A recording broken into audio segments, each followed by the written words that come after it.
ஐயனார் துணை சீரியல்ல இணைய எபிசோட்ல நிலா வீட்டுக்குள்ள போன உடனே அவங்களுக்கு ஒரு அதிர்ச்சி காத்துக்கிட்டு இருக்கு. என்ன அப்படின்னு பாத்தீங்கன்னா, நிலாவோட அப்பாவும் அண்ணனும் அங்கதான் இருக்காங்க. உடனே அண்ணிய பாக்குறாங்க. அப்பாவும் அண்ணனும் வெளியூர் போயிட்டதா சொல்லி தானே என்னை வீட்டுக்குள்ள கூப்பிட்டீங்க, இப்படி ஏமாத்திட்டீங்களே அப்படின்னு ஒரு லுக்க விடுறாங்க.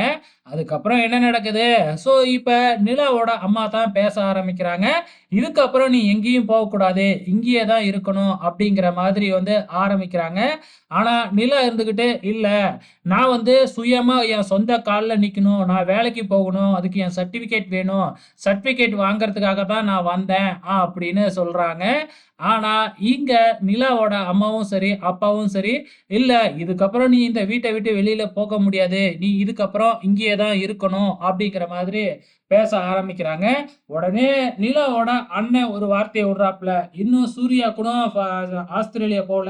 இங்க தான் இருக்கிறாரு." அப்படின்னு சொன்ன உடனே நிலாவுக்கு புரிஞ்சு போச்சு. மறுபடியும் இங்கேயே வச்சு நமக்கு அவனைக்கிட்டயே தள்ளிவிட பார்க்குறாங்க அப்படிங்கிறது புரிஞ்சு போச்சு. இங்க நிலாவோட அப்பா, "நீ எப்படி ஒரே நாள்ல கல்யாணம் பண்ணியோ, அதே மாதிரி ஒரே நாள்ல உனக்கு டைவர்ஸ் வாங்கி குடுக்க என்னால முடியும்." அப்படிங்கிற மாதிரியும் சொல்லி மிரட்டிக்கிட்டு இருக்கிறாப்புல. நிலா இருந்துகிட்டு, "இல்ல, நான் என்கிட்ட என்னோட சர்டிஃபிகேட்ட மட்டும் குடுங்க. நான் சொன்னா நீங்க புரிஞ்சுக்க மாட்டீங்க." அப்படின்னு நிலா சொல்லிட்டு சர்டிஃபிகேட்ட கேட்குறாங்க.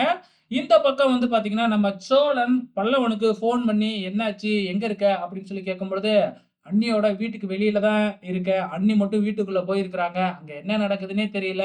என்ன வீட்டுக்குள்ள வர வேணான்னு சொல்லிட்டாங்க." அப்படிங்கிறத மட்டும் சொல்லிடுறாப்புல. இங்க சோழன் பயங்கர டென்ஷன் ஆயிடுறாப்புல.